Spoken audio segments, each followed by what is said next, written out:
Evening, everybody. Welcome to the special planning meeting that was called, well, let's be honest, it was called because we have a really big planning meeting later on this evening. I'd like to begin today by acknowledging that we are gathered here on the treaty territories of the Mississaugas of the Credit First Nation, and before them, the traditional territory of the Haudenosaunee, Huron, and Wendat. We'd also acknowledge the many First Nations, Métis, Inuit, and other global indigenous people that now call Brampton their home. We are honored to live, work, and enjoy this land. Good evening, welcome everybody. We'll begin today with the roll call. Deputy Mayor Singh. Present. Councillor Santos. Present. Councillor Vicente is present in chambers. Councillor Brar is present in chambers. Councillor Keenan. Councillor Keenan, come back. Councillor Medeiros. Here. Councillor Fortini. Here. Councillor Tor. Here. Councillor Power. Present. Mayor Brown. Councillor Keenan.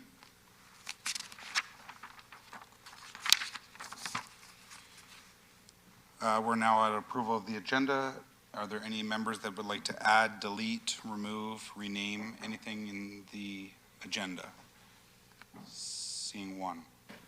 Through you, Mr. Chair, just to advise committee that there is correspondence that'll be published shortly. 11.4 on tonight's agenda. It's correspondence from the Ontario Big City Mayors Caucus dated December 2nd, and it's in regards to their comments on Bill 23, and it can be addressed with 11.1 and 11.2, which is related correspondence from the City of Mississauga and Town of Caledon on Bill 23.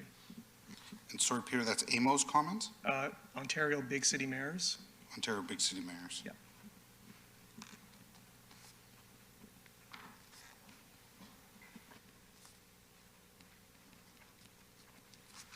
Okay, anybody online? See none. It's been moved by Deputy Mayor Singh. The approve of the agenda. All in favor? That carries. Declarations of inflict of interest under the Municipal Conflict of Interest Act. Are there any members that would like to declare a conflict of interest? Seeing none. Our consent motion. Members of Council, I will now read off the consent motion, and it will be subject to a recorded vote. 6.1 is being held with possible delegations. 7.1 staff report application to amend the official plan zoning bylaw, Digram Developments, Glenn Schnarr and Associates, Ward 9. Item 7.2, staff report application to amend the zoning bylaw, IBI Group, Peel Housing Corporation, 10 Knightsbridge Road, Ward 7. 7.3 is a staff presentation. 7.4 is also a report associated with item 7.3. 7.5, staff report, application to amend the zoning bylaw and draft plan of subdivision Maple Quest Investments, KLM Planning Partners, west of Torbram Road, north of Countryside Drive, and south of Inspire Boulevard, Ward 9. 7.6 will be held with possible delegations.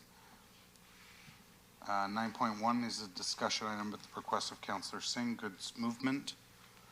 11.1, correspondence from the City of Mississauga, Resolution 2022 adopted by Council Bill 23, More Homes Built Faster, and implications for the City of Mississauga. 11.2, correspondence from the Town of Caledon regarding Bill 23, More Homes Built Faster Act. And 11.3 is held as it is related to 7.3 and 7.4. We'll now ask the clerk for recorded vote for the consent agenda.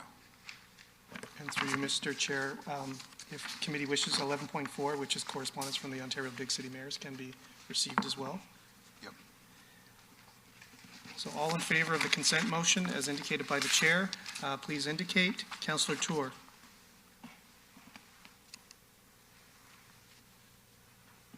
Councillor Tour? Your mic is muted at the moment. Yes. Thank you. Deputy Mayor Singh? Yes. It's a yes. Councillor Fortini? Yes. Councillor Power? Yes. Councillor Medeiros? Yes. Councillor Keenan? Yes. Yes. Councillor Brar? Yes. It's a yes. Councillor Fasante? Yes. It's a yes. Councillor Santos? Yes. Yes. And Chair Paleshi? Yes. It's a yes. That carries unanimously, 10-0.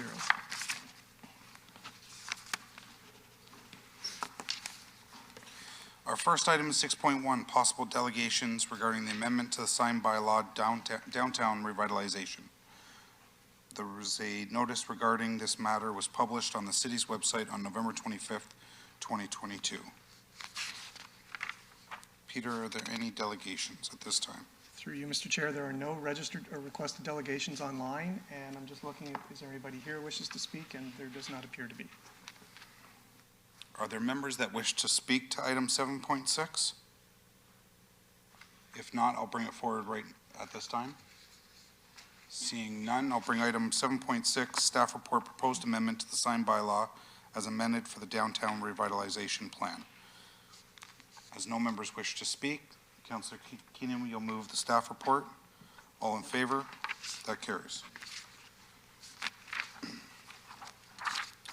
7.3, presentation regarding Bill 109, More Homes for Everyone Act 2022. Mr. Vanderberg, Manager Development Services, is here to make a presentation. Good evening.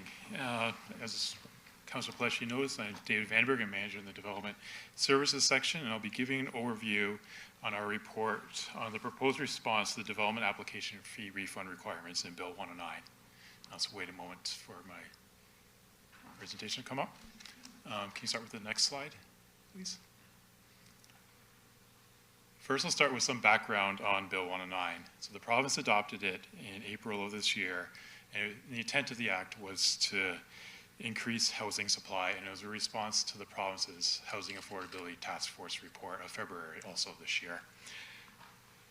And it received royal assent in April 14, 2022. Bill 109 addresses a range of matters, but this report really focuses on its fee refund requirements, which was a measure proposed to speed up the processing of planning applications. Next slide, please.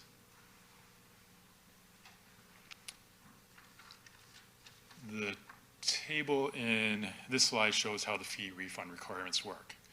First, they apply to zoning bylaw amendments, official plan amendments, and site plan applications. They are graduated, so the amount of refund depends on the timing for a decision. So if we take the zoning bylaw amendment as an example, if there's decision within 90 days, there is no refund. If their decision is made within 91 and 149 days, there's a 50% refund, and then 75% for between 150 and 209, and then beyond that is a full refund.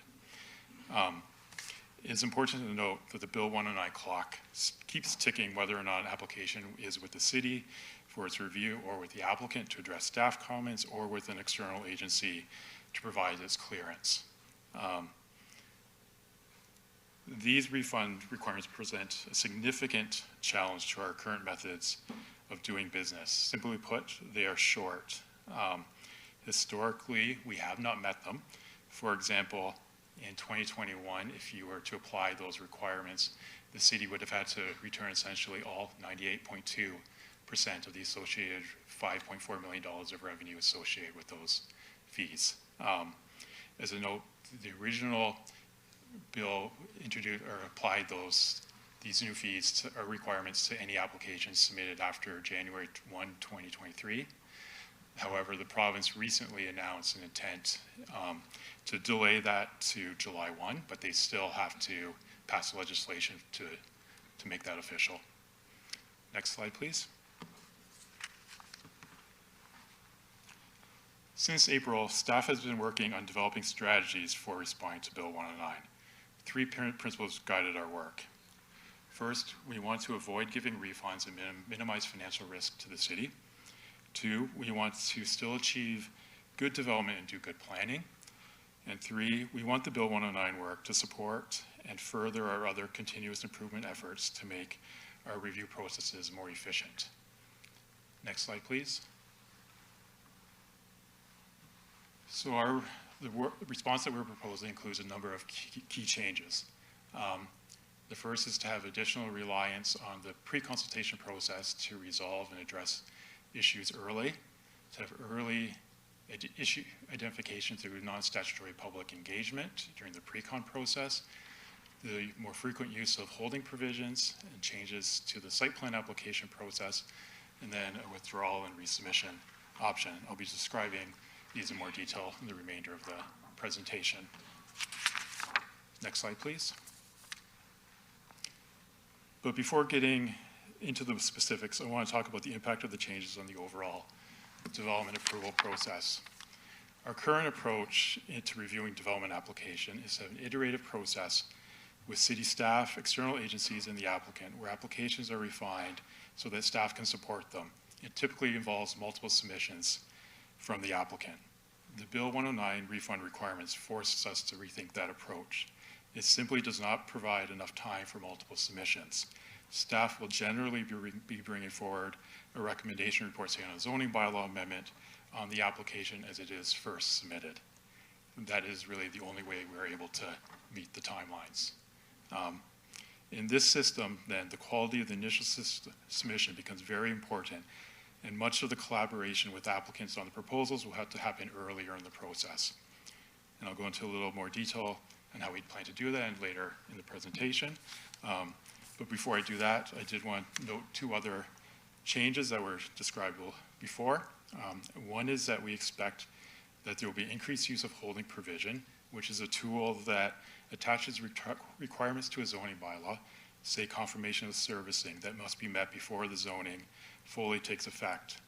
Using holding provisions would allow us to move forward with the recommendation report, even though some technical matters may remain outstanding, and be able to meet the Bill 109 timelines. And there may also be some application where we still need to do further work with the applicants on refinements to the proposal, or where additional technical information is needed even after they've gone through the more rigorous pre-consultation process. In those situations, what we are suggesting is what we call a withdrawal and resubmission option, which will be voluntary by the applicant, but they would have the option to, if they wish to continue working with staff to resolve the issues rather than face potential refusal report, to withdraw their application, work with staff, and then resubmit it at a nominal fee. And then we continue with the processing of the application from there. One critical point that I would make is that we believe that the changes that we're proposing will result in an overall shorter review process. So we are trying to make the application process more efficient to meet the intent of Bill 109. Next slide, please. I'll start with some of the changes now to our pre-consultation requirements. I would first note that we already have a robust, effective pre-consultation process, so we're starting with a good base. The goal is to increase the focus on collaborating with applicants to reach agreement on key elements of a development project, including with external agencies during the stage. This would be matters like location of roads, types of land uses, location of community infrastructure, etc. This will apply to all applications, but for larger applications, we're proposing adding a second stage specifically focused on collaboration and resolving issues. We will have identified the required studies in stage 1, so applicants can be preparing those studies while going through the stage 2, where this will help avoid lengthening overall timelines. We are also looking to more frequently work with applicants to hold non-statutory public engagement where appropriate for the application during the pre-consultation stage. This will help to identify issues early and avoid delays when the full application is submitted. And the goal here is also to improve dialogue with residents on developments in their neighborhoods. Next slide, please. When an applicant submits their application, the city reviews the plans and slates to make sure they meet our requirements. This review becomes increasingly important with Bill 109 and our ability to make or recommend a decision within the required timelines. And we're proposing a number of changes to the complete application requirements. One is to require clearances on some elements of a proposal that are critical to the review of the development, such as servicing capacity, development limits, or location configuration of parks or other community infrastructure. And then the second is adding complete application requirements for site plans, including compliance with the zoning bylaw and meeting the sustainable new community scoring requirements. We're also proposing some refinements to the list of potential required studies and the requirements for them. The changes to the pre-consultation and complete application provisions require an official plan amendment, and staff is recommending through this report that council adopt that amendment. Next slide, please. In addition to the measures already noted, staff is proposing 2 additional measures specifically for site plan applications. One is a new approval in principle step, where we will identify conditions to be filled by the applicant, including prior to the building permit submission. This step will be considered to constitute approval of the site plan application in accordance with Bill 109. Policies are needed in the official plan to support this new step, and staff, one of the recommendations for staff to be given direction to proceed to a public meeting on that official plan amendment. And the second change is to no longer allow for concurrent site plan applications where the site plan is being processed at the same time as the official plan amendment and zoning bylaw, as continuing that practice could affect staff's ability to process applications within the required timelines. But I would note that site plan pre-cons could still be processed at that time while the development application is in process. And next slide, please. The final change that staff is proposing is to remove a requirement in the official plan that council not adopt an OPA zoning bylaw amendment or subdivision until at least 30 days after the public meeting. This is not a Planning Act requirement solely in our official plan, and it only impairs our ability to meet Bill 109 timelines. So staff is recommending that council provide direction to hold a public meeting to delete this requirement. And that concludes my presentation. We're happy to answer any questions that committee members may have. Thank you.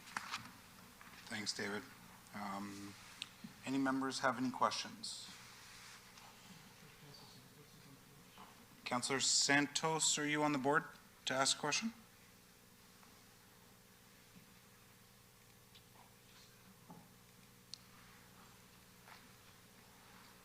Councillor Santos, can you hear us?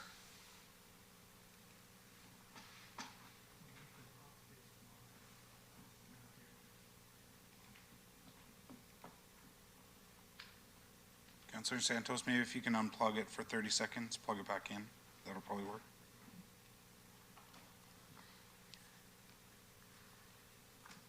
Any other members have any questions?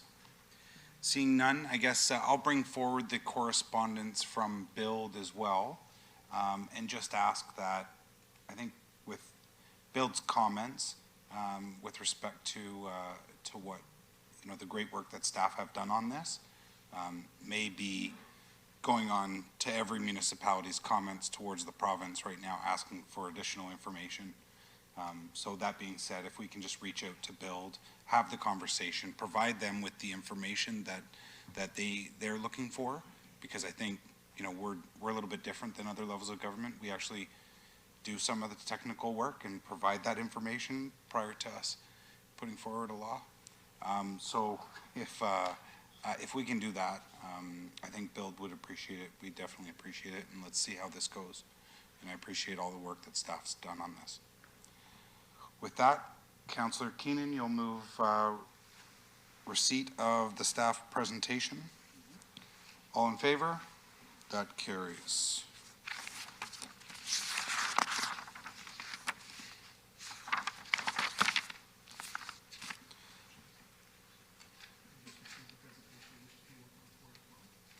Yes, move the staff recommendations. Yeah, absolutely. Moved by Councillor Keenan, and we'll bring forward the Build correspondence as well at the same time. And all in favor, that carries. Our next item is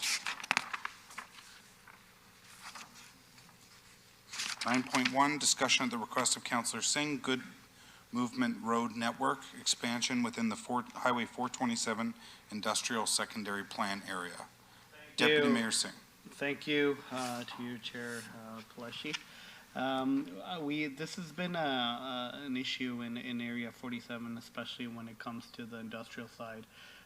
We've had some challenges regarding streets and some of the trucks on those streets and the expansion of those roads. And I know there's an issue because some of the roads are actually regional as well. So we need to really speed up their extensions as the dates are quite into the future. But given some of the activity that's been happening there related to economic development in particular, I think we have to look at ways to speed that up. So this is just a motion. Staff helped draft this. Acting Commissioner Ganesh helped draft it as well. And there's a bunch of whereases which are relevant to the motion. But we could go straight to the motion. I could read out. It's just working with that the city directs staff to work with the region of Peel to examine opportunities to expedite the planning and construction of the goods movement servicing roads in SP 47. That staff be directed to work with the region of Peel and area employment landowners to identify short-term opportunities to plan for, finance, and construct connections from soon-to-be-developed logistics and other employment uses to the existing road network pending construction of the planned arterial road network, and further that staff report back to council annually on this matter. So, and further that the resolution be circulated to the regional municipality of Peel and town of Caledon, because Caledon, especially on Mayfield Road, it's the border, and we've had some residents raise some serious concerns about that as well. And yeah, that's the motion in front of us. It's just work together, look at options, and move this file along. So Councillor Thur will be seconding it, and hope to have everybody's support. Thank you. That's good. Councillor Singh, thank you very much. We don't need a seconder. The only thing that I would ask is maybe in the future we could have staff come back with an update on Mayfield Road expansion, and additionally Highway 50. Highway 50 is a little bit contentious right now with Caledon not wanting to see any more truck traffic on Highway 50. That's a huge impact for us, but I know that there are major safety concerns on Highway 50. So if maybe in the future staff can kind of summarize what the role of Highway 50 and Mayfield is for goods movement. Stephen? Sure, through you, Mr. Chair. In fact, the motion you have before you will enable staff to have those conversations with the region of Peel, because both Mayfield Road and Highway 50 are under the region's jurisdiction. Having said that, being the land use approval authority, there is a serious consideration we have to give to not only access, but the safety of vehicles and trucks when they're traveling along Highway 50 and Mayfield Road. And through this motion, we can start to work with the region in a collaborative manner to advance elements of their capital program so that the construction and widening is lockstep and barrel with our land use approvals. Excellent. Members of committee, anybody else online asking questions of the motion? Seeing none, members of committee, you have the motion before you, taken as read, moved by Deputy Mayor Singh. All in favor? That carries. The next item that we should have, no, I'll go to council question period. Any members of council have any questions on anything related to the planning agenda for today? Seeing none. I don't have Fay? a question, but can you hear me? We can hear you now, yes. Thank you, just testing. You're just testing us? I'm any just public- testing to make sure my audio works. Sorry, sorry, Chair. Thank you, Councillor Santos. Any questions from the public, Peter? Through you, Mr. Chair, there are none online. Is there anybody present that wishes to ask a question about decisions made at this committee meeting? Seeing none, Mr. Chair. Thank you. Members of committee, 14.1, the open meeting exception under section 2392E of the Municipal Act 2001, litigation or potential litigation, including matters before administrative tribunals affecting the municipality or local board, Ontario Land Tribunal matter. Are there any members that want to go in camera for this item?